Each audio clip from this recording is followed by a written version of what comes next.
அந்தமான் கடல் பகுதியில் நிலவும் ஆழ்ந்த காற்றழுத்த தாழ்வு பகுதி நாளை மறுநாள் புயலாக வலுப்பெற உள்ளது என இந்திய வானிலை ஆய்வு மையம் கணித்துள்ளது. இவ்வாறு உருவாகும் புயலுக்கு சென்யார் என பெயரிடப்பட்டுள்ளது. இந்த புயலின் காரணமாக எந்தெந்த தேதியில எந்தெந்த மாவட்டங்களில் கனமழை பெய்வதற்கான வாய்ப்புகள் உள்ளது அப்படின்றத இந்த வீடியோவில் பார்க்கலாம். நவம்பர் 24ஆம் தேதி பார்த்தீங்கன்னா இந்த சென்யார் புயல் காரணமாக கனமழை பெய்யக்கூடிய மாவட்டங்கள் கன்னியாகுமரி, தூத்துக்குடி, விருதுநகர், ராமநாதபுரம், சிவகங்கை, புதுக்கோட்டை, தஞ்சாவூர், திருவாரூர், நாகை, மயிலாடுதுறை இந்த மாவட்டங்களில் நவம்பர் 24ஆம் தேதி கனமழை பெய்வதற்கான வாய்ப்புகள் அதிகமாக இருக்குது.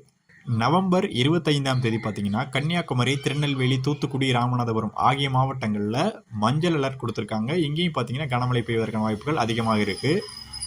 அடுத்ததா நவம்பர் 26ஆம் தேதி பார்த்தீங்கன்னா தூத்துக்குடி, ராமநாதபுரம், புதுக்கோட்டை, தஞ்சாவூர், திருவாரூர், நாகை அந்த மாவட்டங்களுக்கு பார்த்தீங்கன்னா மஞ்சள் அலர்ட், அதாவது கனமழை பெய்வதற்கான வாய்ப்புகள் உள்ளது அப்படின்னு சொல்லியிருக்காங்க.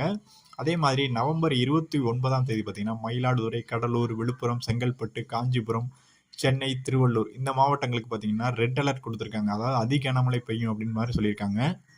இதே நவம்பர் 29ஆம் தேதி பார்த்தீங்கன்னா எல்லோ அலர்ட், அதாவது மஞ்சள் அலர்ட் பார்த்தீங்கன்னா நாகை, தஞ்சாவூர், திருவாரூர், அரியலூர், கள்ளக்குறிச்சி, திருவண்ணாமலை, வேலூர், ராணிப்பேட்டை இந்த மாவட்டங்களில் மஞ்சள் அலர்ட் கொடுத்துருக்காங்க.